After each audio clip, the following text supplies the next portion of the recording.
Muy buenos días, bienvenidos una vez más a este espacio que queremos generar desde el área de los negocios para aportar nuestro humilde grano de arena, acompañado de profesionales como Paulina Lescano, Juan Ignacio Polucci y Rodrigo Bellese. Pau dándonos toda su sapiencia desde el mercado agro, Juani desde la consultora Empiria aportando todo su conocimiento tanto en materia económica como política, y Rodrigo sacándonos las estrategias para hacer una correcta utilización del mercado a término, ¿no? Mercado del Mato Rofex. Un escenario muy complejo. Esta semana tenemos grandes cambios entre la visita de Xi Jinping en Estados Unidos. Acá se termina el dólar que teníamos congelado hasta hoy y ahora cambia el escenario electoral de este fin de semana, que seguramente nos va a dar el puntapié para una nueva gestión y arrancar una nueva etapa de nuestro querido país. Así que bueno, aportar un poquito más el conocimiento de nuestro equipo, muy contentos de que nos acompañen, de que estén siempre atentos a esta invitación que les hacemos.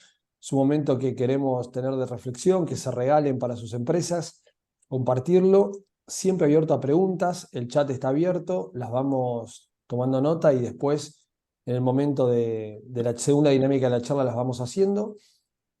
Y bueno, y arrancamos, Juan, y si te parece, con tu panorama, por favor. Dale.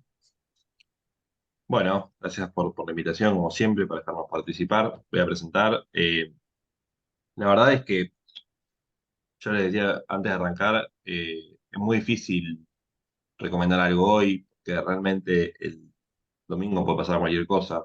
No hay mucha claridad eh, respecto a las encuestas. Vienen con un track record muy flojo, es decir, la han pifiado sostenidamente. Y hoy por hoy hay un empate, virtual empate entre Milei y Massa, o sea, Milei por arriba en casi todas las encuestas, con una diferencia que entra dentro del margen de error, por lo tanto es muy difícil con todo el tema incluso hasta de los fiscales y eso, asegurar que Milei puede ganar la elección por 2 o 3 puntos de diferencia, ¿no? Con estos niveles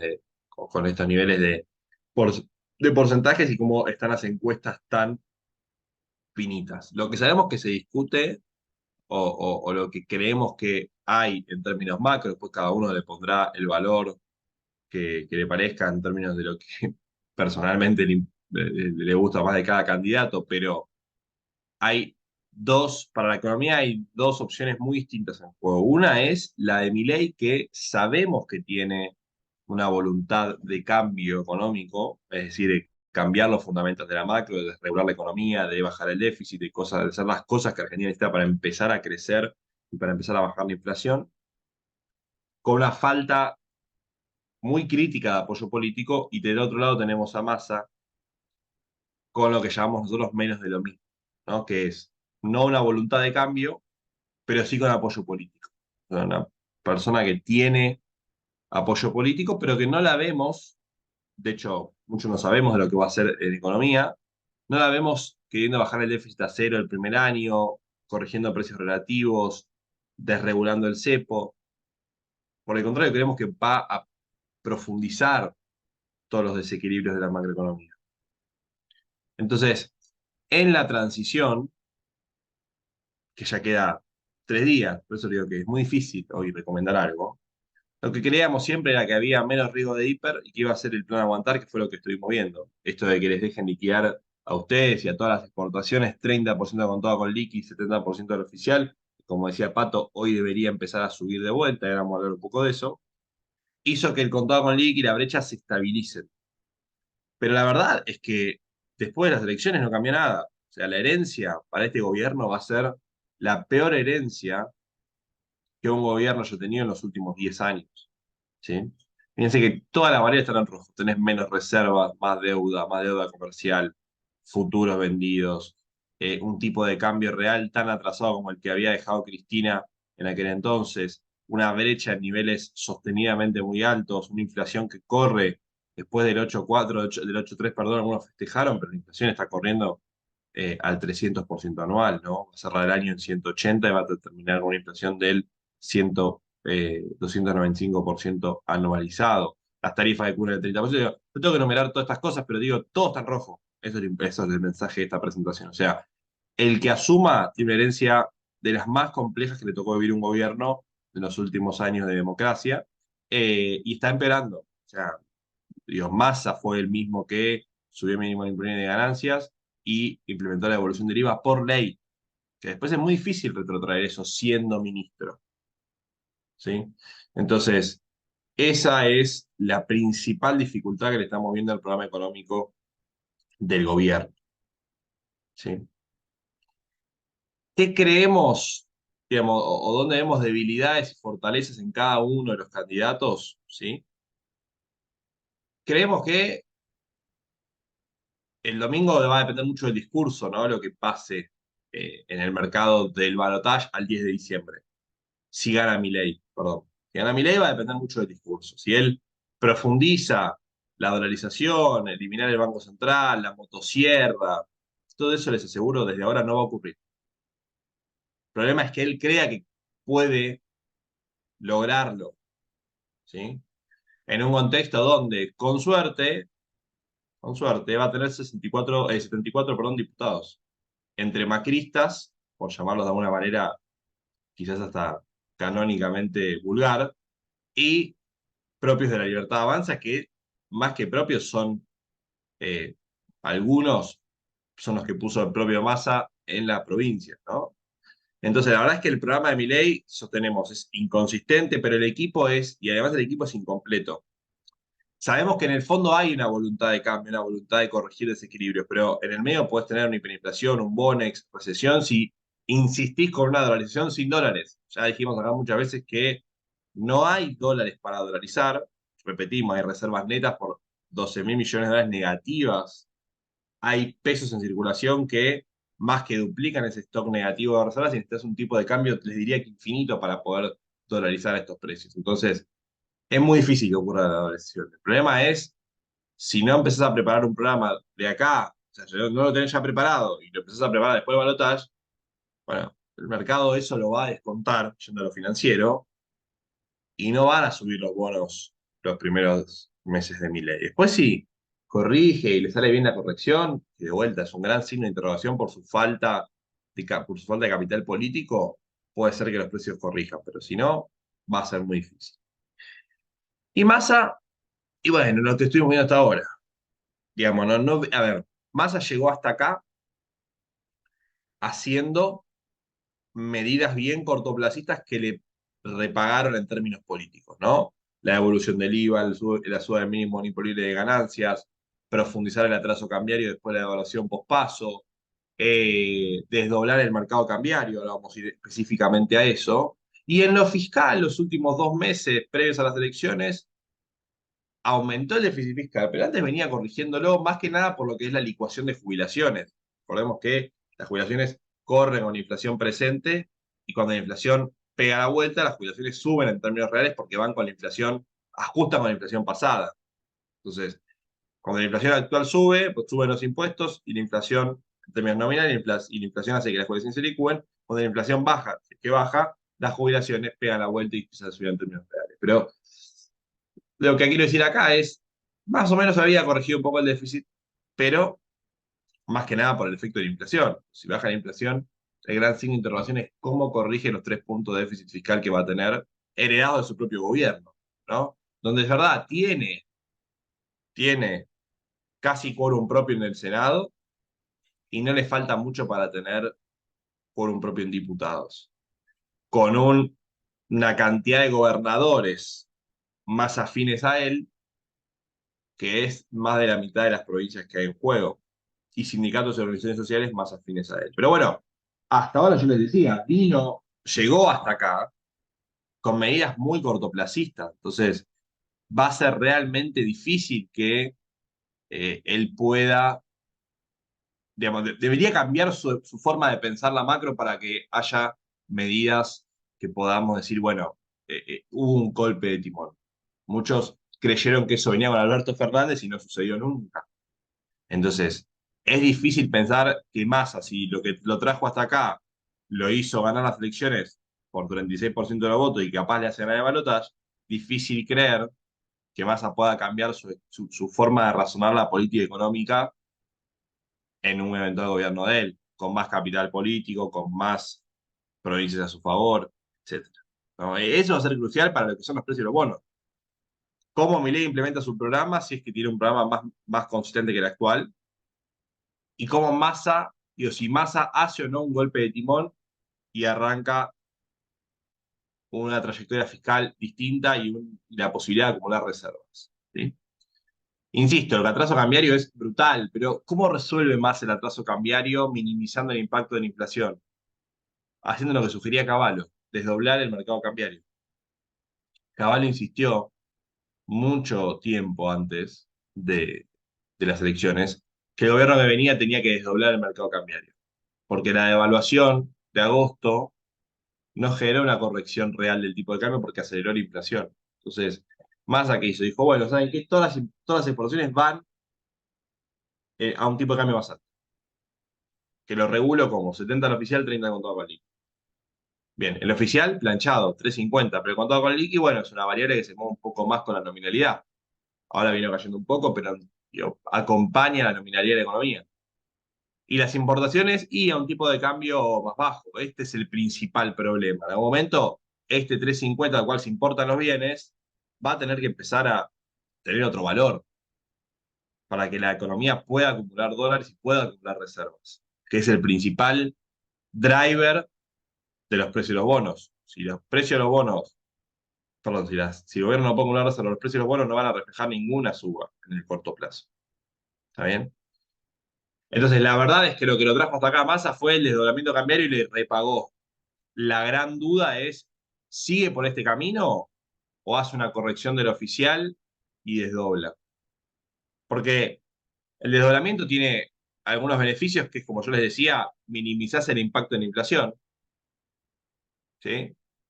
Y hay algo de entrada de capitales, pero la implementación es una incógnita. ¿Cómo lo implementás? 50 al contado con liqui y 50 al oficial, el oficial lo tenés que mover también.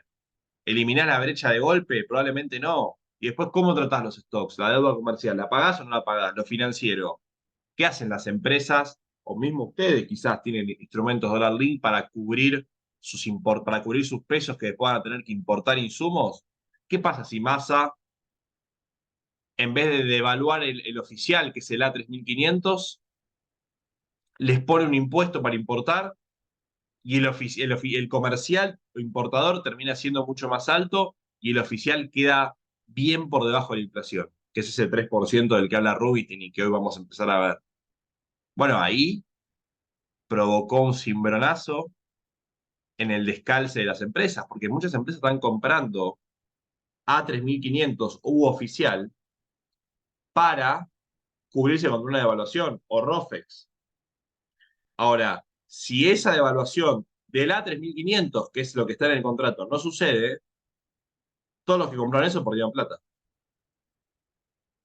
¿Está bien? Entonces, ¿cómo se puede cubrir esto? Y lo mejor es hard dólar. Es un bono en dólares, una revisión universal en dólares, o si no pueden comprar hard dólar, duales. ¿Por qué? Porque el dual te paga oficial o inflación, lo que sea mayor. Si el oficial la terminiendo no se mueve, y bueno, la inflación va a seguir corriendo al 10% mensual o 11% mensual, de corto plazo. Entonces, tiene algunos beneficios, pero también tiene algunas dificultades de implementación en un contexto donde yo insisto, las reservas netas son negativas en 10.800 millones de dólares y donde el fondo tiene pendiente un desembolso en Argentina de 3.300 palos en diciembre. ¿Los va a desembolsar el FMI? La gran pregunta es esa, ¿no? Leímos hace poco que el FMI estaba muy enojado en Argentina. Lógico, no cumplimos una meta. Y la relación con Massa es tensa. No tengo dudas de que es así, no porque tenga información, sino porque es como hasta lo obvio, les diría. Y están negociando con una persona que no cumplió ninguna meta, que después de firmar el acuerdo en agosto, automáticamente lanzó el plan platita por 1,3% del PBI y no hizo nada para llegar a la meta fiscal de déficit de 1,9% del PBI. ¿Sí? Entonces, la verdad es que la herencia fiscal es difícil, digamos. Acá hicimos números y hay esqueletos financieros, deuda flotante se llama, o sea, cosas que van abajo de la alfombra en el déficit que equivalen a un punto del producto. Después hay un punto del producto que pierde la nación por las medidas cortoplacista de subir mi impuesto de ganancias y devolver el IVA. En total, esto suma 2 puntos del producto que, si la cosecha ayuda, va a recuperar a través de retenciones 1 punto. Pero bueno, le queda 3,7% del PIB por bajar. Él habló, él habló de ciertos gastos tributarios, por ejemplo, exenciones impositivas, los jueces que no pagan ganancias, las asociaciones civiles, etcétera, etcétera. Eso, los que puede bajar, ¿sí? Y que suman en el déficit nacional, cuanto mucho es 0,4. O sea que tiene que bajar un déficit de 3 puntos del PBI. ¿Y dónde puede tocar? Y es una incógnita. Lo que debería hacer sería subir significativamente la tarifa de electricidad y la de gas, para lo que es el segmento medio que todavía sigue subsidiado, reducir las transferencias a provincias, pero ya le sacó por el lado de ganancias y por el lado del IVA en términos de coparticipación, reducir el déficit de empresas públicas, que viene siendo, lo viene achicando en el margen, Aerolíneas viene achicando el déficit, por ejemplo, AISA también.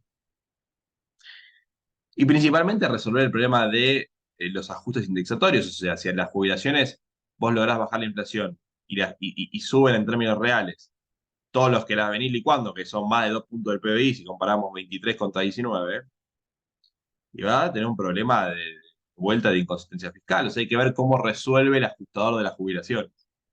Y cómo eso lo discute con Guado de Pedro, Máximo Kirchner. O sea, ¿pero tiene senadores propios? Sí, tiene. ¿Tiene diputados propios? Tiene. Ahora hay una parte, gran parte de esos que son kirchneristas del núcleo duro. Y con eso va a tener que negociar. La verdad es que tampoco hay margen para emitir. Si uno lee, digamos, analistas políticos del lado, si se quiere, más del otro lado de la grieta respecto a Juntos por el Cambio, respecto a Milei, lo que están diciendo muchos es no hay margen para seguir financiando el déficit. Si uno lee a los más racionales, no hay margen para seguir financiando el déficit. ¿Por qué? Porque no tenés margen para seguir colocando deuda. Fíjense que este año toda la deuda que colocó el Tesoro en términos netos, o sea, por encima de su vencimiento, fue financiada por el mismísimo Banco Central. Entonces, la verdad es que no hay margen para seguir emitiendo, no hay margen para seguir colocando deuda y no hay margen para seguir colocando deuda en el exterior. Entonces, no hay margen para seguir financiando un déficit que es infinanciable. Entonces, a esto, súmenle que el gobierno acumuló obligaciones con el exterior por más de 20.000 millones de dólares en concepto de deuda comercial. O sea que hoy le estamos debiendo, las empresas le deben a los proveedores 20.000 millones de dólares con reservas netas negativas en 12. Entonces, ¿cómo van a tratar estos stocks? Masa. Pregunta difícil, ¿no? Y Milei, si desregula el mercado cambiario el primer día, ¿a dónde se va el tipo de cambio oficial al cual tienen que pagarse estas deudas? ¿Cuál es ese tipo de cambio oficial? Es una gran incógnita también. Y si no lo devalúa el primer día, ¿qué hace con estos stocks? Porque estos stocks están pendientes de pago hace ya varios meses, ¿eh? Entonces, yo les decía, dolarizar con estos dólares es imposible. Necesitas para este tipo de cambio 35.000 millones de dólares, para un tipo de cambio que es 5.000 pesos por dólar, necesitas 9.500 palos. Y este número es sin esto. Hoy es mucho más. ¿Sí? Después del pago al fondo es mucho más. Entonces, la dolarización es imposible. Pero si él la sostiene en el discurso, si es que gana, bueno, vamos a tener un problema porque es un plan inconsistente en lo monetario y eso te puede generar mucho ruido en el dólar entre el 22 de noviembre y el 10 de diciembre. Y ese ruido en el dólar te puede generar, o puede aumentar el riesgo de hiper, que hoy bajó gracias a que Milei tiene menos chances. ¿Sí? Entonces, recomendar algo en este contexto es muy difícil. Pero les soy sincero, es muy difícil. O sea, hoy lo mejor es estar cash y esperar a que pasen las elecciones. Porque de acá a 2 días de las elecciones yo no tengo mucho para recomendar. Seguimos siendo constructivos con la deuda en dólares, seguimos siendo constructivos. No creemos que el gobierno tenga que reestructurar la deuda en dólares en 2024 y eso ya le pone un piso más alto a la deuda para 2024. Compramos un G de 30 hoy, nos devuelve el 20% si pagan todo en 2024 y después tenemos un bono que lo compramos a 30% de paridad. Si no, no reestructuran es un negocio. Si reestructuran, probablemente el bono se valga más que antes. O sea, lo compran a 30% de paridad, si lo reestructuran tienen que ofrecer cupones mucho más altos, un pago en especie probablemente por adelantado para aceptar la reestructuración, etcétera, etcétera. Todo eso hace que el bono valga más. Pero realmente si Argentina tiene que reestructurar sería un suicidio financiero, miren este perfil de vencimientos, es insignificante. Insignificante para un país normal. Pero Argentina no es un país normal y esto le resulta muy difícil de financiar en el corto plazo. Si gana Massa, probablemente la deuda en pesos siga siendo un buen refugio de valor y de hecho quizás hasta le vaya mejor que a los bonos en dólares, porque el sostenimiento del cepo hace que la deuda en pesos siga girando. Entonces, mal que mal, sigue siendo una inversión rentable para cuidar esos pesos. Si gana Milei es una incógnita, porque si levantás el cepo el primer día, esa deuda tiene que ir a valer valores de 30-35% de paridad. Entonces es muy difícil. Bonos en dólares, la verdad es que están bastante acompañados, se están acompañando bastante el contexto global, con ciertos shocks que fueron las, digamos, resultó de las PASO, y después la consolidación de que Juntos por el Cambio no participaba de la segunda vuelta. Todo eso hizo que los bonos en dólares cayeran bastante. Y de hecho, se le sumó, si viene el gráfico a la derecha, un contexto global más difícil, donde la Fed confirmó que las tasas seguirían estando altas por más tiempo del que esperaba el mercado, donde ayer tuvimos un buen dato de inflación, pero la Fed va a tener que esperar a ver si relaja un poco la política monetaria o no, que por ahora eso no se está verificando en los consensos del mercado. ¿Sí?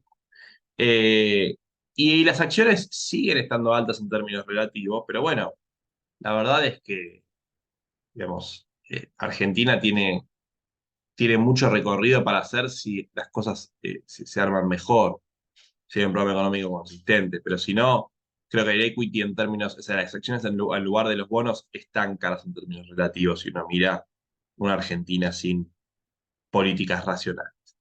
Y después, si Milei insiste en dolarizar, ojo con la deuda en pesos, porque yo les insisto, la deuda en pesos cotiza a 80% de paridad, 90% de paridad. Si yo les digo que voy a dolarizar, esta deuda se convierte en deuda en dólares. ¿Y ahora en dólares cuánto rinde? 30% de paridad. Y si encima le sumo el stock de deuda en dólares más la deuda en dólares que ya existe, hay un exceso de oferta de bonos en dólares gigantesco que hace que la deuda en dólares rinda todavía menos que eso. Entonces, la deuda en dólares con Milei no es un buen refugio de valor. Más si insiste en esta opción de dolarizar. ¿Sí? Eh, la verdad que me gustaría hablar después de las elecciones, porque es muy difícil recomendar algo. Hoy sugerimos estar posicionados en duales y con eso tratar de sostener y aguantar. Si no pueden comprar con todo con líquido MEP, si pueden comprar con todo con líquido MEP o retener un poco stock en dólares, que puede ser soja, etcétera, o importar insumos, yo seguiría con esa estrategia. Digamos, muy difícil recomendar algo en este contexto. Así que me quedo para las preguntas de después, si quieren, pero por ahora eso es lo que, lo que trajimos para presentarles a ustedes en la reunión de hoy. No sé si darte las gracias o pedirte un té de tilo. Bueno, estamos de acuerdo con que el panorama viene de este lado. Eh, Pasaría a las preguntas al final para ya Dale, hacer el combo y el cierre. Eh, Te agradezco mucho la presentación. Nos volvemos a encontrar al final de la presentación de Pau. Pau, todo tuyo, por favor, y adelante y suerte. Bueno, gracias. Hola, buen día a todos. ¿Cómo están?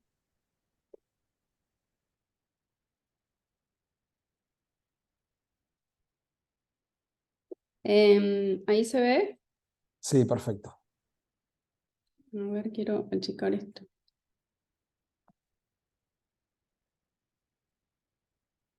Perdón, que quiero achicarme de estas pantallitas. Ahí. Bueno, arrancamos. Por suerte ya Juan aclaró que es muy difícil recomendar en este contexto y a mí no me toca recomendar, así que tengo la mejor parte, contar qué es lo que viene pasando. Además, bastante distinto lo que viene pasando por ahí en el contexto global y lo que pasa también en Argentina, pero vamos a hacer un resumen que creo que es importante siempre tener en cuenta para estar preparado para cuando realmente tengamos más certeza en todo lo que se viene. De nuevo, ¿dónde estamos hoy en relación a la historia? Podemos decir que con este gráfico de 20 años en Chicago, lo más notorio y que todos habrán visto con el seguimiento de los mercados, que la soja tuvo de nuevo un repunte más que interesante, sigue siendo la que mantiene ese comportamiento mejor respecto a las pérdidas fuertes que han tenido trigo y maíz en relación a los niveles máximos del año pasado. Ahora, cuando nos ponemos más en detalle qué es lo que pasó en este último mes desde nuestra última charla, de nuevo la soja con una ganancia de un 7% en Chicago principalmente, y de nuevo el más perdedor, por más que no está bien, esa expresión ya sé que no está bien dicha, pero el que más perdió fue el maíz con casi un 3% más, o sea, siguen con una tendencia, a pesar de que ya han perdido entre un 30 a un 40% de los valores que había el año pasado, siguen con una tendencia muy negativa tanto maíz como trigo. Y ahora, ¿cómo sigue esto? Bueno, en relación también a algunas cosas que fue contando Juan, a lo que está pasando en el mundo, creo que es importante también saber en qué contexto nos estamos moviendo, que afecta también al mercado de granos. El Fondo Monetario Internacional, en su reporte anterior, en la charla anterior habíamos puesto que había dicho que el mundo estaba rengueando, que estaba muy lejos de estar digamos, corriendo. Esa situación sigue así, Juan la remarcó también. En Estados Unidos vienen controlando muy fuerte la inflación, desde niveles de 9% el año pasado a por debajo de 4% y con un buen dato en este mes. También lo comentó Juan, las expectativas es que sigan con tasas altas porque quieren bajarla aún más. Y China, que sigue con una economía que todas las semanas van saliendo distintos datos que confirman que viene con un crecimiento mucho más lento del que se esperaba, con la de recuperación post-COVID. Ahora vamos a ver qué es lo que pasa con los granos, pero sí, también creo que es importante tener en cuenta que la segunda economía global no está empujando como estábamos acostumbrados pre-pandemia. Y respecto a la guerra, perdón, la nueva guerra entre Israel o entre Hamas e Israel, en las charlas anteriores había puesto, bueno, en la charla sí, de octubre, había puesto que en los últimos 100 años estos conflictos en general no afectaban al mercado del petróleo, y ahora vamos a ver qué es lo que realmente viene pasando. Fíjense que realmente se confirmó eso que el mercado ya nos anticipaba, esa aseveración no era mía, sino que era justamente de ver lo que viene pasando en el mundo. El petróleo empezó a bajar desde el 28 de septiembre por esto que estamos hablando de una economía global que no empuja. Acá fue el primer ataque de Hamas a Israel, tuvo una recuperación fuerte, podemos decir, tuvo un 4 o 5% de suba, y después cuando el mercado confirmó de que esto es todo por ahora, el conflicto o la guerra sigue justamente en una franja y no se extiende al resto del Medio Oriente, continuó con la tendencia que ya venía trayendo desde el 28 de septiembre con fuertes bajas. Hoy, por ejemplo, perdón, está está 10% por debajo de los niveles que llegó a tener en el primer ataque de Hamas. Entonces, está pesando mucho más esta economía global que viene muy lenta, sin poder avanzar y crecer bien o demandar un buen nivel de petróleo, y los precios siguen bajando. Entonces, creo que también siempre hay que tener en cuenta eso. Ahora, distinto es cuando vemos justamente lo que viene pasando con la soja. De nuevo, el cambio mensual que ya lo vimos, y el petróleo que en este mes tuvo una baja casi del 10%. Lo puse porque, digamos, estamos viendo en estos 2 últimos años que más allá de la evolución de los precios del petróleo, hay como cierta desconexión en los valores de los biocombustibles, o sea, los aceites que están relacionados con biocombustibles y el maíz. Y bueno, y en este mes se volvió a confirmar. Quizás el aceite sí tuvo una baja de un 4%, pero se mantuvo bastante estable. Y si comparan con la charla anterior, en el año el aceite tuvo una baja mucho más fuerte, y el petróleo podemos decir que más o menos se mantuvo estable. Entonces es como que se está perdiendo esa correlación que veníamos viendo siempre muy directa. El contexto local, bueno, faltan 4 días, si las cuentas no me fallan, o sea que ya estamos, lo que no se hizo hasta ahora es difícil tomar decisiones, pero de nuevo, pensemos en el post-elecciones. Este es el contexto actual, una paralización total que seguramente cada uno desde su lugar lo está viendo. Lo único que no está paralizado justamente son todas las labores de campo, que podemos decir que ya eso es una súper gran buena noticia. Respecto a la charla anterior, también la súper buena noticia es que el mapa cambió muchísimo, el agua en el perfil, han seguido llegando precipitaciones. En general sigue habiendo muchas zonas que necesitan más precipitaciones, pero cambió radicalmente la situación. Y en otras tenemos problemas de excedentes de agua, pero estamos con un contexto muy distinto al que teníamos además el año pasado.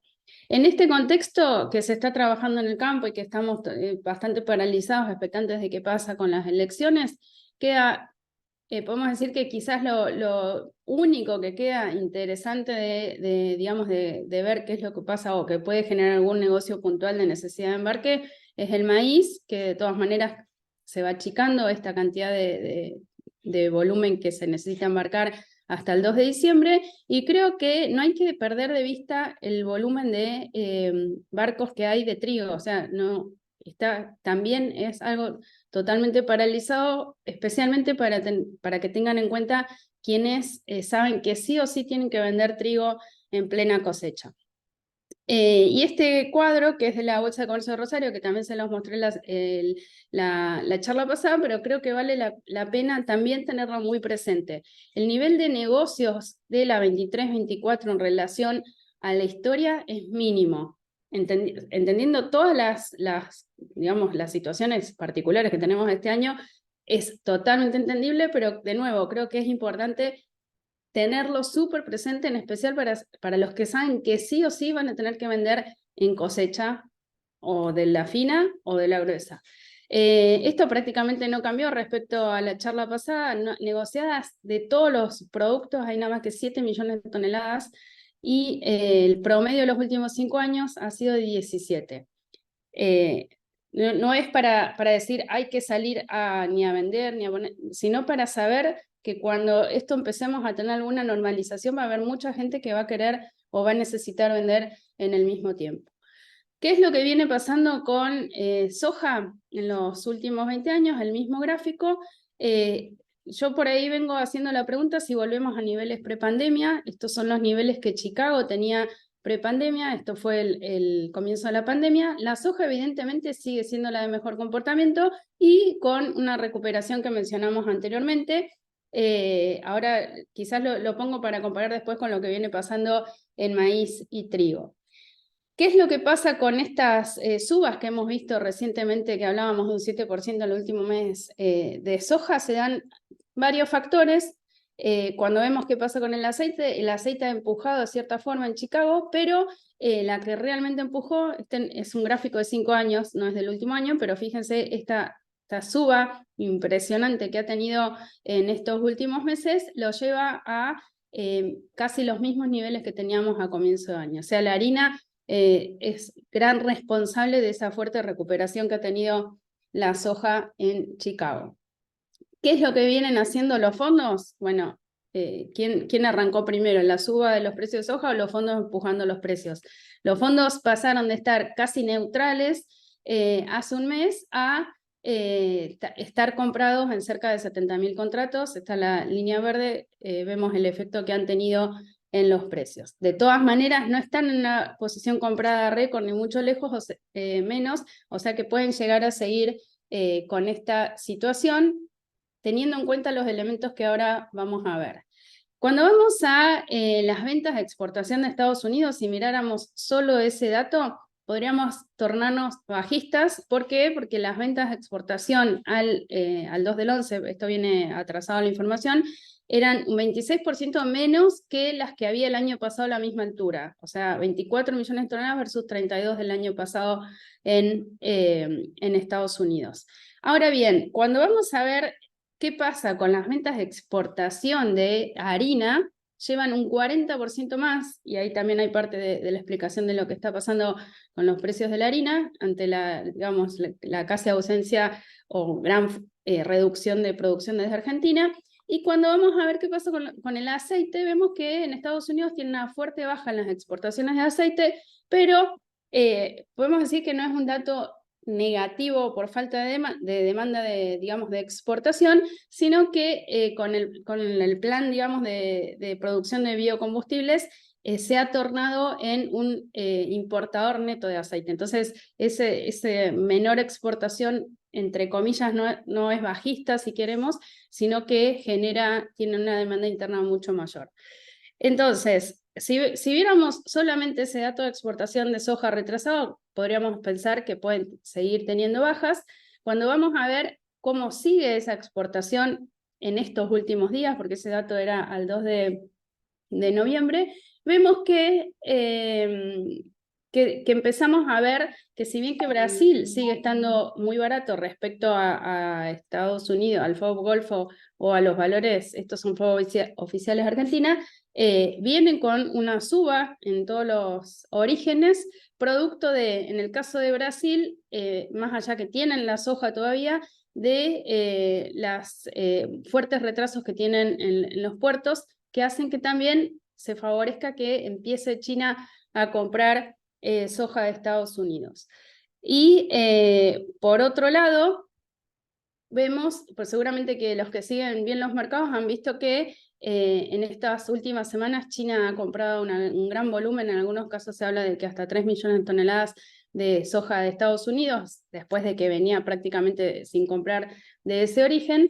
Si uno mira las ventas, estos datos son de Luzda, si uno mira las ventas semanales de soja, también al 2 del 11, hasta el 2 del 11, las compras de China a Estados Unidos venían inclusive menores que las del año pasado, pero hemos visto en estas 2 últimas semanas una recuperación más que interesante. Cuando vemos cómo vienen las importaciones totales de China en relación a esto que mencionábamos, que China venía con una economía, digamos, que no repuntaba como se esperaba, inclusive en las importaciones de soja también se ve que es distinto a los niveles que tenía en años anteriores, aunque acumulado en el año sigue siendo récord. ¿Y qué es lo que vimos en las últimas semanas? Muchos mencionan que es una intención de China de mostrar una buena voluntad para la reunión que se está desarrollando ahora en este momento. Bueno, no sé exactamente si en este momento, pero es hoy, creo que sí, que es ahora. Entre los dos líderes de las primeras potencias mundiales, y eso hace pensar de que las ventas que vimos las últimas semanas pueden seguir con ese dinamismo y generar una mayor demanda desde Estados Unidos, y bueno, y quizás apuntalar un poco más los precios que estamos viendo en Chicago como mercado de referencia. Cuando vamos al Excel, no nos olvidemos, más allá de esta situación, podemos decir coyuntural que estamos viendo de retrasos de embarques en Brasil, con falta de soja en Argentina, que prácticamente no tenemos, y con China volviendo a comprar fuerte de Estados Unidos, no nos olvidemos que para el 23-24 el Excel sigue siendo muy abultado. En Estados Unidos aparecieron 700.000 toneladas más de soja en el último reporte. Argentina, lluvias mediante, ojalá que realmente se cumpla, duplicaríamos el volumen, más de que duplicaríamos el volumen de producción. Y este dato de Brasil quizás es el que ahora el mercado está siguiendo mucho más de cerca y ayudó también a esas subas que vimos en Chicago. Resumiendo, estamos hablando que en la campaña 23-24 el Excel da más de 30 millones de toneladas, pero con la particularidad que, digamos, la mayoría de esas 30 millones de toneladas totales son todas de Excel por ahora. Entonces, la volatilidad que podemos ver en todo nuestro verano sudamericano seguramente puede dar oportunidades que en muchos casos se puedan aprovechar. ¿Qué es lo que viene también ayudando a esas subas que vimos en el mercado internacional, no solamente en Chicago, sino también en los valores FOB? Principalmente lo que es el retraso en la siembra de Brasil. En este caso, esta es la siembra total al viernes pasado de Brasil, un 61% de avance, con un retraso respecto a la media de 5 años. Si uno mira este dato por sí solo no es un retraso tan fuerte. En Argentina estamos teniendo un retraso mucho más importante que el que tiene Brasil, solo que estamos recién en los comienzos. Pero cuando empezamos a ver el retraso por zona, la situación cambia sustancialmente. ¿Por qué? Porque tenemos, esto es el avance de siembra, perdón, de Mato Grosso, y este es el de Mato Grosso do Sul. Cuando vemos los retrasos en esta zona, si bien están también sobre el final de la siembra, se da un retraso importante respecto a los valores del año pasado en los dos estados, y por el otro lado, acá es difícil que se informe el cuánto de eso que se ha sembrado se ha resembrado. Entonces, APROSOJA menciona de que tienen un retraso en algunos casos de la fecha final de siembra de cerca de 30 días, y siguen las expectativas de altas temperaturas, en algunos casos falta de lluvia, y en otros estados, que son todos los estados del sur, tienen la situación contraria, excesos de lluvias. ¿Por qué es importante ver qué sigue pasando con Mato Grosso y Mato Grosso do Sul? Porque Mato Grosso solo representa el 26% de la producción de soja brasilera, y Mato Grosso do Sul le sumas entre 8 y 9%. Entonces, tenemos en estos días más compras de China, que hay que ver cómo seguramente que de esta reunión, o sea, ya es todo una señal súper positiva que haya una reunión presencial entre Xi Jinping y Biden. Y por el otro lado, el clima en Brasil, que genera mucha preocupación. Ahora, ¿qué pasa en nuestro país en donde tenemos esta paralización total? Las fábricas están trabajando con una capacidad ociosa histórica de un 70% desde hace bastante tiempo, para, entre comillas, evitar que esa capacidad sea mayor inclusive, digamos, o ha sido menor en los meses anteriores. Han importado mucha soja. Esto es el volumen de soja que han ido importando este año, desde enero hasta la fecha. Vemos que también el volumen, estos datos son del INDEC, está hasta septiembre. Hemos visto que también el volumen de importación ha ido bajando, y creo que lo más importante a tener en cuenta para quizás quien tiene soja, sacando todo el contexto de total incertidumbre respecto a qué pueda pasar con los tipos de cambio, que queda muy poquito para las elecciones, pero pensando hacia más adelante, fíjense que de todas estas importaciones de soja, digamos, el mayor porcentaje de la soja importada proviene de Paraguay.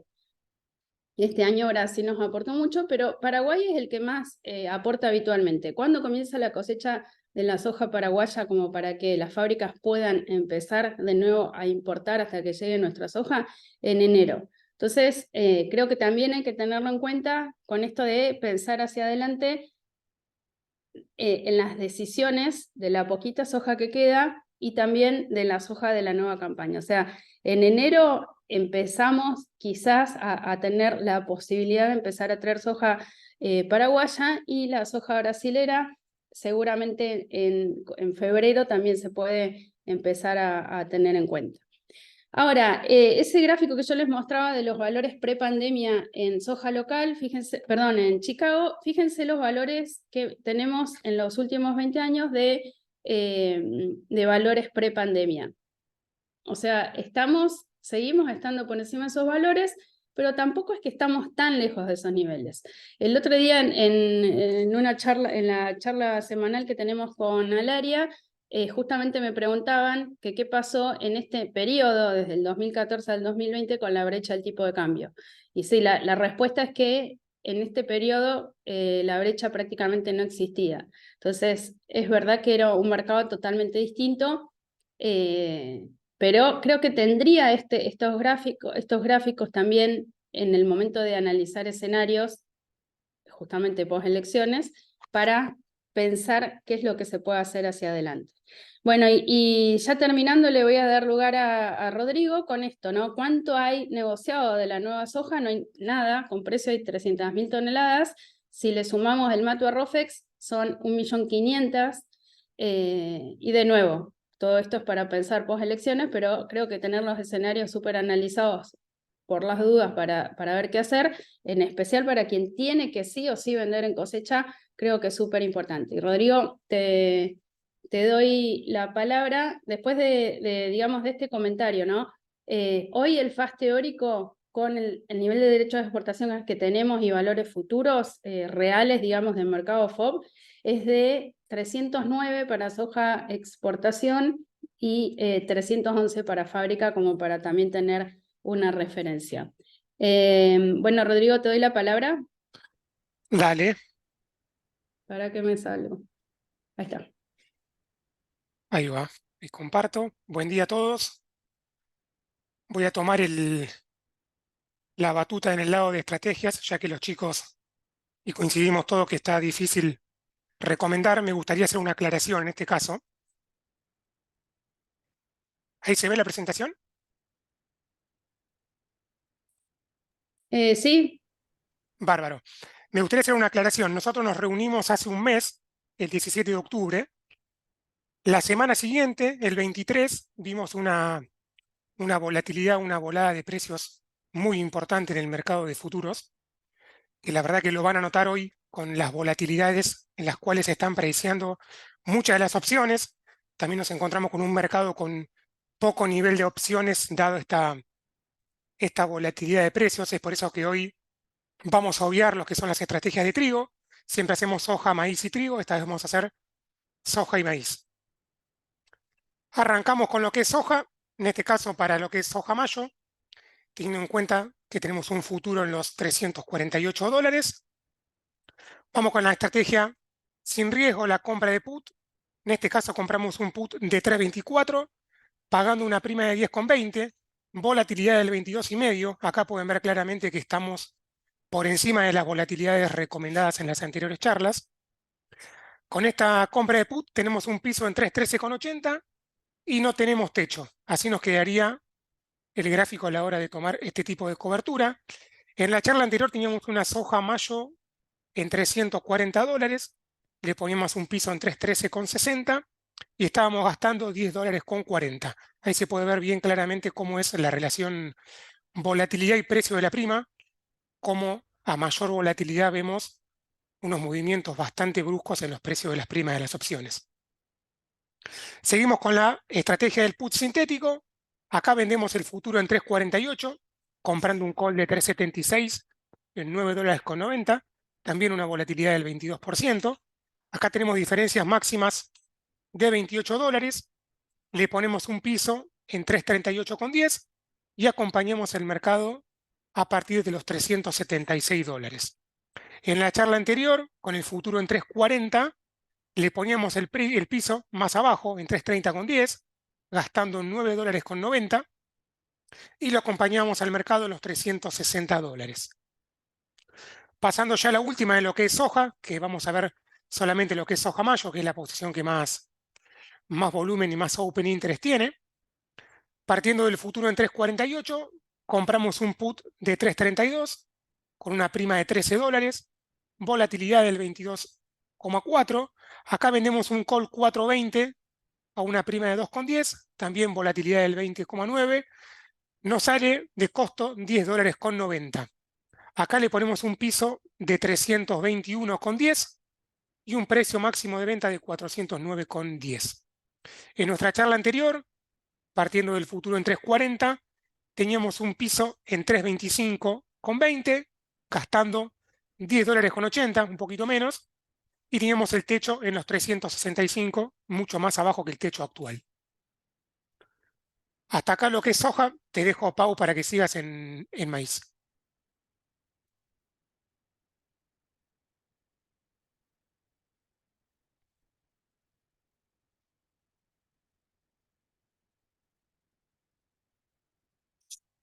Acá estoy, quería agregar lo de la brecha, Bien, así ya que estaba lo compartía. ya que lo mencioné, que creo que es muy importante. Ahí se ve mi presentación. Se ve. Bueno, creo que es importante esto que justamente comentaba recién, ¿no? Cuando yo muestro los gráficos esos de qué es lo que pasó con los valores históricos en dólares, digamos en prepandemia además, es verdad que el mercado era totalmente distinto en algo totalmente sustancial, que era que no había brecha del tipo de cambio, porque digamos, sí hubo un periodo que sí hubo brecha, que fue 2014, y también hasta que empezó la pandemia hubo un periodo, pero digamos, la mayor parte de ese canal justamente no existía la brecha. Entonces, de nuevo, la idea es pensar los distintos escenarios, ¿no? ¿Qué pasa si vemos que en dólares bajan, pero llegamos a tener una reducción de brecha importante? Bueno, era nada más que quería hacer esa aclaración porque lo había mencionado.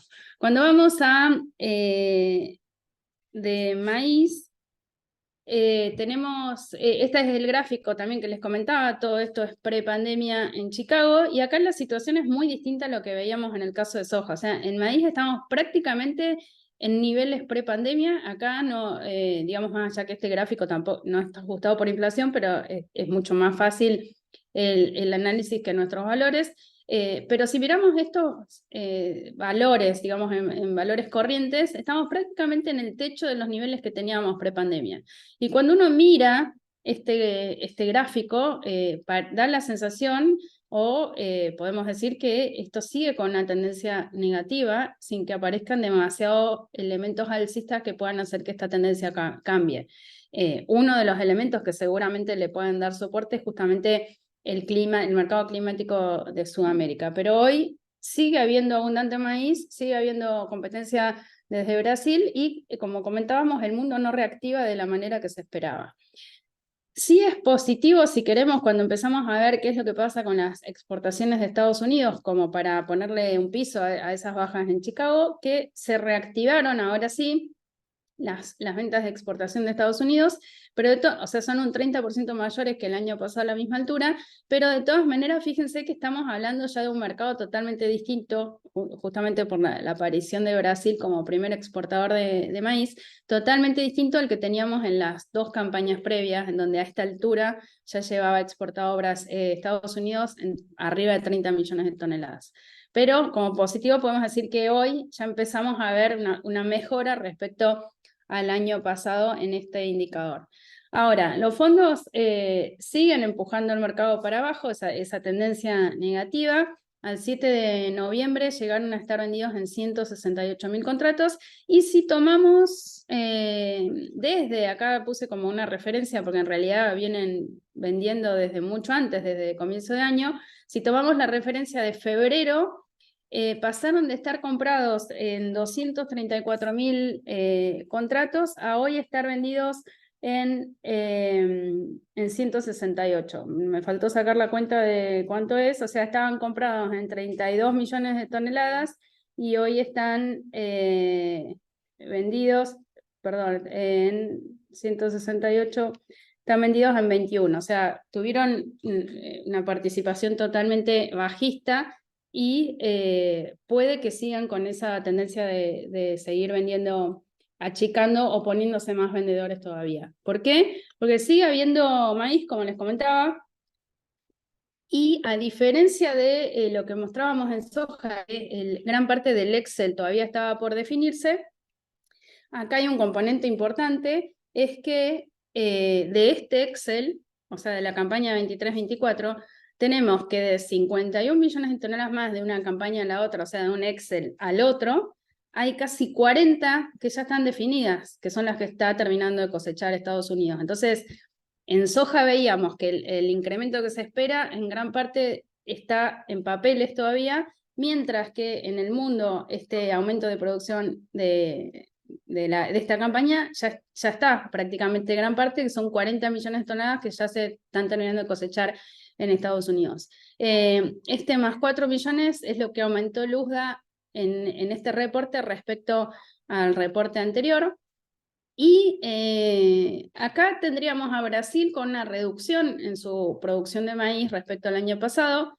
Seguiría siendo una producción altísima y récord, pero le puse una estrellita porque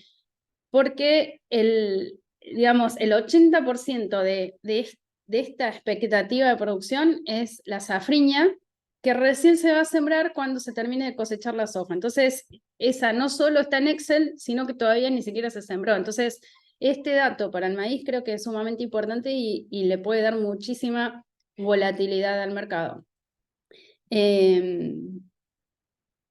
Cuando vamos a cómo viene el maíz en su totalidad, o sea, de estas 129 millones de toneladas, una parte es o sea, el 20% restante que les comentaba, es el que se está terminando de sembrar, que es el maíz de verano. Al viernes pasado ya estaba en un 76%.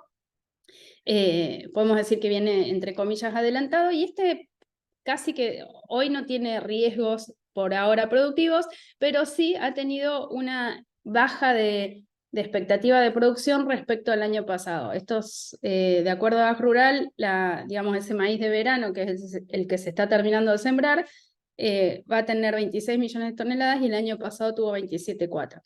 Y esta es la gran incógnita para, que les comentaba, o sea, todo este maíz, que es el mayor volumen y que el año pasado nos generó, digamos, una competencia a Estados Unidos, principalmente a nosotros, de 100 millones de toneladas cosechadas entre julio y agosto.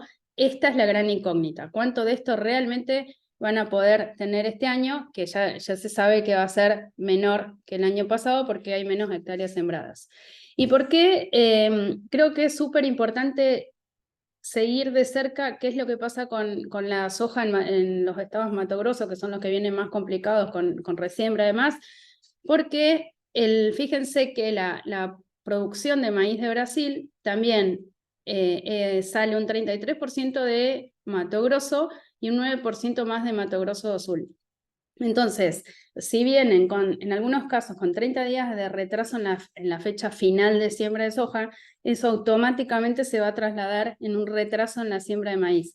Por un lado puede ser que no se siembre, y por el otro lado, estos maíces, digamos, se pueden llegar a hacer con menos tecnología, corran el riesgo de caer en los momentos más críticos, digamos, en floración y polinización, en los momentos más complicados climáticos, etc. Entonces ahí creo que hay mucha volatilidad asegurada y hay que seguir de cerca qué es lo que pasa con esa producción. Cuando vamos a el mercado FOB, que digamos más allá de las fuertes bajas que vimos en Chicago, qué es lo que realmente pasa con digamos, la demanda real, tenemos que Brasil, fíjense que después de prácticamente todo un año que estuvo siendo súper competitivo, tanto con Estados Unidos como con Argentina, por primera vez ahora en noviembre se puso más caro, o sea, es como dejó de ser competitivo. También tiene que ver esto que hablábamos, mucho retraso en los puertos, en algunos casos en el norte por falta de agua en todo lo que es el traslado por barcazas, y en el sur, al contrario, por exceso de lluvias y demás. Pero es una oportunidad en este caso para Argentina, que tenemos poco maíz, y para Estados Unidos justamente, que en plena cosecha le permite ser más competitivo y generar más volumen de ventas. ¿Qué pasa con el maíz local cuando comparamos estos datos de CREA en los últimos 20 años? Este es maíz abril. Podemos ver que no estamos tan lejos de los niveles que teníamos de techo entre el 2014 y 2020. Entonces, de nuevo, si nosotros logramos tener un incremento de producción como el que se espera, o sea, volver a un nivel de producción normal, con un clima normal, y por el otro lado, Brasil no tiene un riesgo real, más las 40 millones de toneladas que están teniendo los americanos, es tan difícil pensar que podemos volver a movernos con niveles de maíz abril y julio en este canal de nuevo. Recordemos que ahí no había brecha, es fundamental lo que pasa con los tipos de cambio, pero lo pondría como un escenario quizás probable.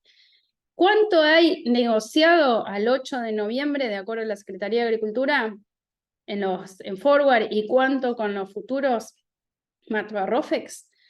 Muy poco, un 2% nada más tiene precio, o sea, negociado 3,8, el año pasado había el doble, y cuando vamos al Matva-Rofex, llegamos a un 4% de toda la cosecha esperada, que ojalá se cumpla, de 55 millones que en general se espera.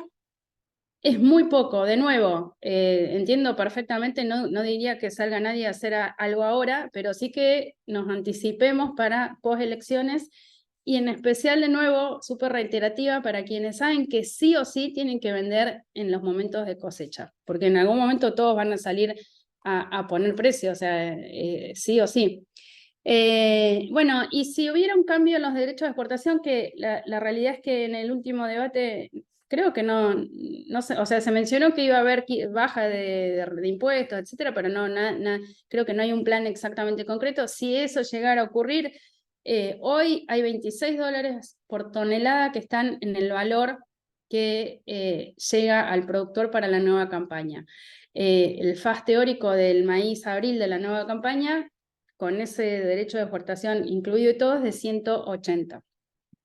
Bueno, Rodrigo, si querés, te dejo lugar para que nos cuentes algunas estrategias post elecciones, o no sé si alguien quiere aprovechar ahora. Dale.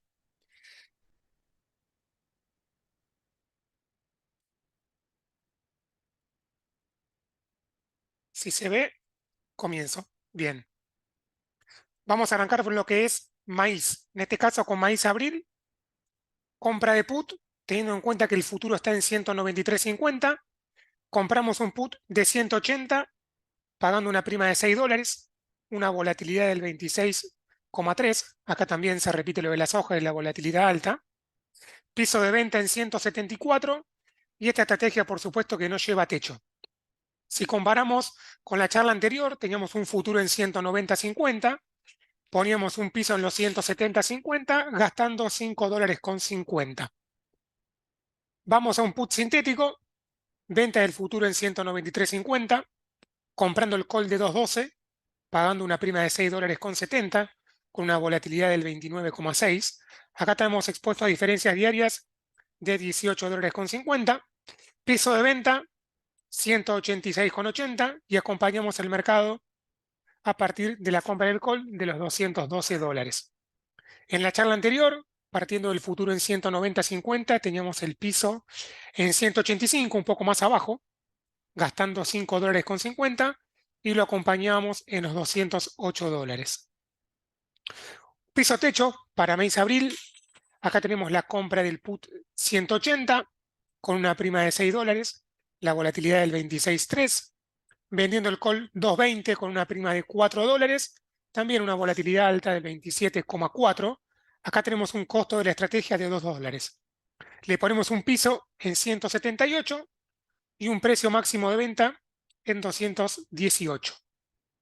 Por supuesto que acá no tengo la comparación con la charla anterior, porque no habíamos sumado este tipo de estrategia para lo que era maíz abril. Y la última para maíz, que traímos maíz julio, solamente lo que es compra de put, con un futuro en 179. Tenemos la compra del put 164, pagando 7 dólares de prima, con una volatilidad del 25%. Acá le ponemos un piso en 157 dólares, y por supuesto que no tiene techo. En la charla anterior teníamos un futuro de maíz julio en 177.50, le poníamos un piso en 154,40, gastando 5 dólares con 60. Hasta acá lo que es estrategias de maíz, y te dejo, Pau. Bueno.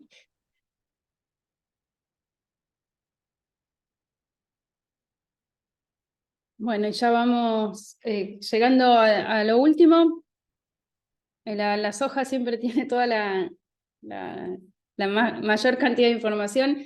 Bueno, el trigo, ¿qué es lo que viene pasando en Chicago? Si en alguna charla anterior nos preguntábamos si habíamos llegado a los niveles prepandemia o si íbamos a llegar, bueno, el mercado en Chicago ya llegó a los niveles prepandemia, porque está justamente en el techo o está en los mismos niveles que estaba en diciembre del 2020, o sea, la pandemia empezó en marzo, pero ya estamos en los mismos niveles que veíamos casi pre-pandemia. La gran pregunta es si esto sigue bajando, Chicago como mercado de referencia, y si uno mira estos gráficos, en realidad no, la respuesta más fácil parece que fuera que sí, que tiene para seguir bajando, ¿no?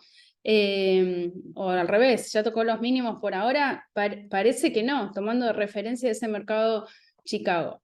Cuando vamos a esta comparación de cómo vienen las ventas de exportación de Estados Unidos, la realidad es que viene perdiendo mercado en los últimos años casi de la misma forma que veíamos la baja de ventas en algún caso de soja frente a la competencia de Brasil, y lo mismo con el caso de maíz. En este caso, la gran competencia obviamente viene por todo lo que es Rusia, Ucrania y demás, que a pesar de que siguen en una situación de guerra, siguen ofreciendo mercadería al resto del mundo mucho más barata que otros orígenes, como es el caso de Estados Unidos. Imagínense que todo esto ocurre a pesar de que en Australia hay una fuerte caída de la producción, de arriba de 30 millones de toneladas a cerca a menos de 25, perdón, arriba de 38 millones de toneladas el año pasado, abajo 25 este año, de que Argentina también tiene menos producción y todo, y así todo, en Estados Unidos, digamos, sus exportaciones se han visto muy afectadas por la gran oferta que sale de todo lo que es el Mar Negro.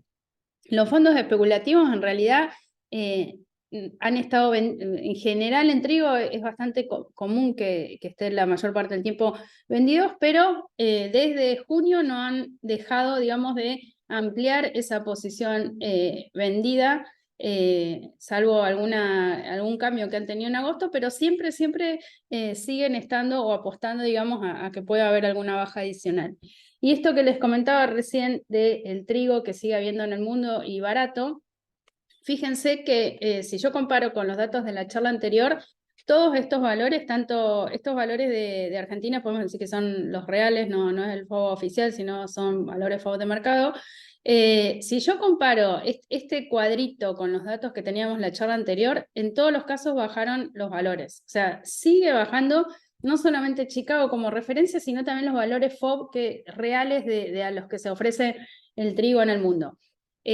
Bueno, y con una súper gran competencia, que es lo que les comentaba recién, Rusia. Rusia sigue, entre comillas, regalando la cantidad de trigo que tiene, y eso hace difícil para todo el resto de los oferentes de trigo tener alguna suba de valores. Creo que es importantísimo tener en cuenta este dato, inclusive también para Argentina, y no lo agregué, pero lo veníamos comentando en otras charlas, digamos, el riesgo potencial a futuro de que Brasil se propuso ser autosuficiente, si bien en esta campaña también está lejos de ser autosuficiente. Si uno mira los reportes del USDA de este mes, no lo agregué para no poner cada vez más gráficos, ya lo ponen como un exportador del hemisferio sur. O sea, en los gráficos ya está Australia, Argentina y Brasil. Entonces, creo que tenemos que tener muy en cuenta, tanto como productores, vendedores, como estrategia, si quieren, de país, pensar que el mundo ya cambió también, inclusive para lo que es el mercado de trigo.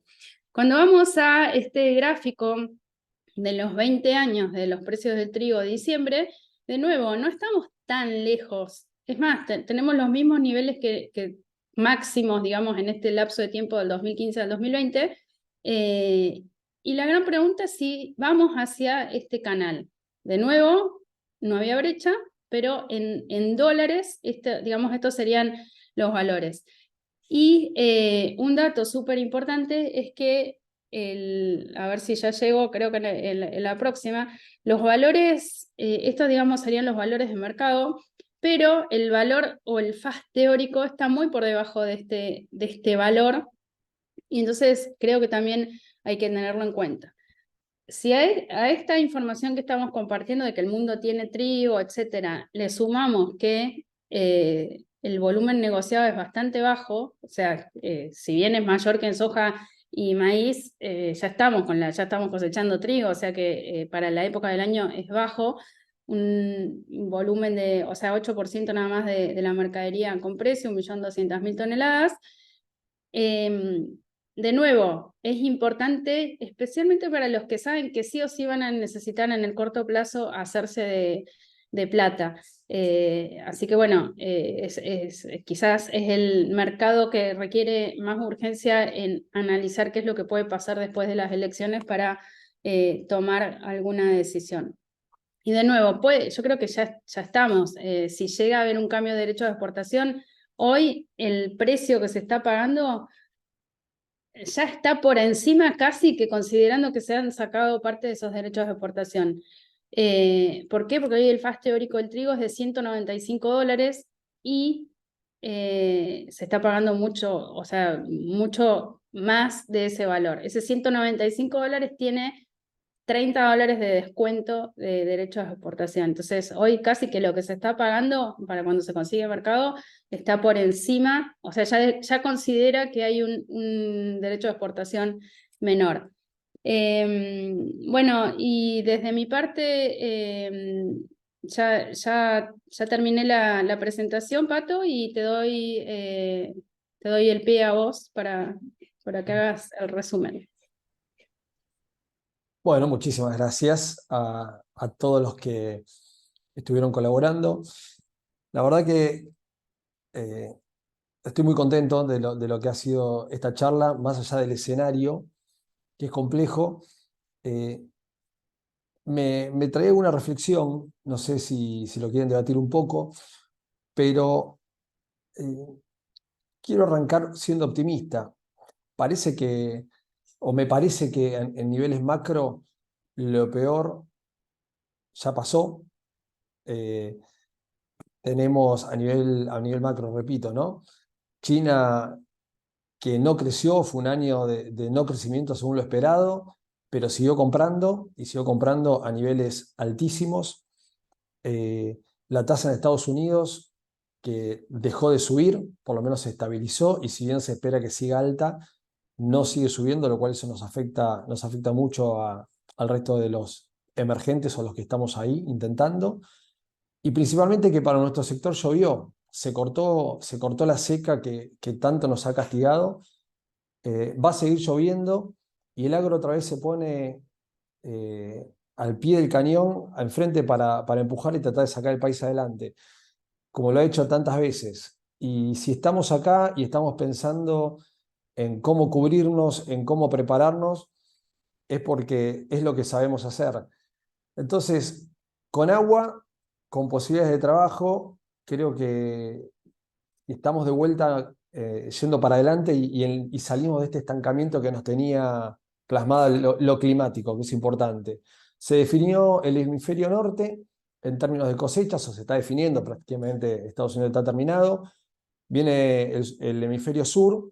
Ahí tenemos la incertidumbre de Paulina, que Paulina nos contó muy bien en cuanto a Brasil, 5% en líneas generales del atraso en la siembra de soja, principalmente Mato Grosso, a lo mejor un 10%, eso puede dar algunas oportunidades, pero ser conscientes de que estos niveles de precios no son malos en términos históricos.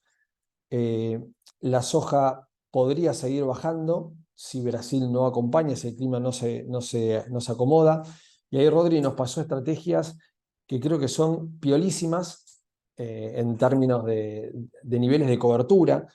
Pensar que podemos poner pisos en soja por arriba del FAS teórico que nos da hoy y por arriba de los valores FOB, pagando primas bastante lógicas de $10, me parece que es fabuloso. Para el caso del maíz, lo mismo, poder poner pisos para la cosecha de maíz temprano, que si bien va a haber poco, el que tenga lo puede cubrir, y para la cosecha de maíz tardío, en niveles de $164, pagando una prima de 7, también es buenísimo. Son niveles capaz que te cobran similares a una aplicación. Y el trigo, ser conscientes que está valiendo muchísimo más de lo que da el FES teórico, por más que nos genere algunas dudas y que el climático y que no sepamos todavía cuánto trigo tenemos, es para seguirlo muy de cerca. Eh, Después, bueno, el panorama más complejo, capaz, o menos alentador, es la herencia que nos comentaba Juan y que va a tener que acercar, que se va a tener que acercar a un nuevo gobierno. Una herencia pesadísima que mete miedo, pero que está por verse, que no depende de nosotros, pero que sí tenemos un equipo de mercado de capitales comandado por Guada Gardiol, que está a disposición de cada uno de ustedes, que los puede ayudar a tomar coberturas. Hoy no sabemos si el escenario de Massa como presidente podría atrasar el tipo de cambio oficial, podría seguir con un desdoblamiento. Y ahí, Juani, te consulto, una de las preguntas era, ¿vos creés que este desdoblamiento que se hizo hasta ahora puede continuar y un desdoblamiento donde los exportadores, que son los principales generadores de ingreso de divisas, al contado con liqui pueden ayudar o debería cambiar? Perdón, Pato, se me cortó la pregunta. ¿La repetí, por favor? Te decía, ¿vos considerás que este desdoblamiento que vimos hasta ahora, donde nuestros principales generadores de divisa, que son los agroexportadores, se puede seguir desdoblando por el contado con liqui, no sé, 70-30, 60-40, y cómo afecta eso a la generación de reservas? Bueno, eso depende siempre de cómo se estructura el desdoblamiento. O sea, el que estuvimos viendo hasta ahora es lo que decimos del contado con liqui, pero puede ser que de pronto se estructure de una manera distinta y busquen maximizar la acumulación de reservas. De todas formas, si mandás una parte a contado con liqui y una parte de reservas, la mejora en el tipo de cambio hace que se liquiden más cantidades. Por ende, es verdad, comprás un poco menos, pero también tenés más exportaciones, ¿no? No tenés tanto retraso. Entonces puede ser que algo de reservas acumules. Seguro que menos si generas un salto discreto del tipo de cambio y corregís los desequilibrios que hay, como cualquier país normal. Eso sin dudas. Ahora, si vas hacia este esquema, es verdad que tendés a acumular menos reservas. Y Pero siempre depende de cómo se estructure, ¿no? perfecto. Y en términos de evolución de brecha, según quién gane, ¿cómo ves que esta brecha se movería o si se puede hacer un poco de futurología al respecto, tanto en el caso de que gane Massa o en el que gane Milei? Mira, probablemente en el de Milei la brecha tienda a ser más baja de manera persistente, digo, si logra implementar lo que él cree. Con Massa la brecha debería sostenerse relativamente alta. Eh, por ende, creo que tenés esas dos cosas con los candidatos, ¿no? Clarísimo. Brecha más alta en el caso de Massa, brecha más baja en el caso de Milei, por no decir brecha casi nula, ¿no?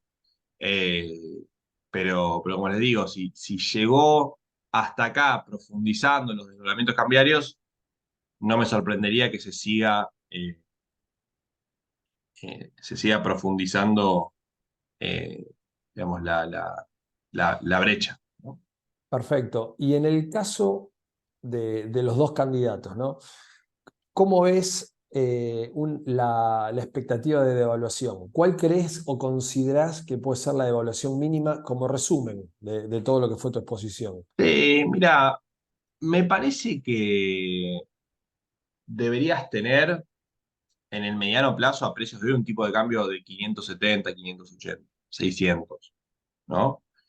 Eh, Siempre decíamos que con una devaluación discreta probablemente te tenías que pasar porque la inflación hacía que después se atrase, que es lo que le pasó a ellos, a este gobierno. Devaluaron a 350 y 2 meses después volvieron al mismo lugar por la inflación. Pero con un plan detrás y una devaluación te podés pasar y después se aprecia un poco, pero terminás en un nivel de equilibrio. El Perfecto, desdoblamiento puede ser que apunta hacia ese tipo de cambio, ¿no? 600 pesos, que son los 500 de hoy, que ya quedó un poco atrasado. bárbaro.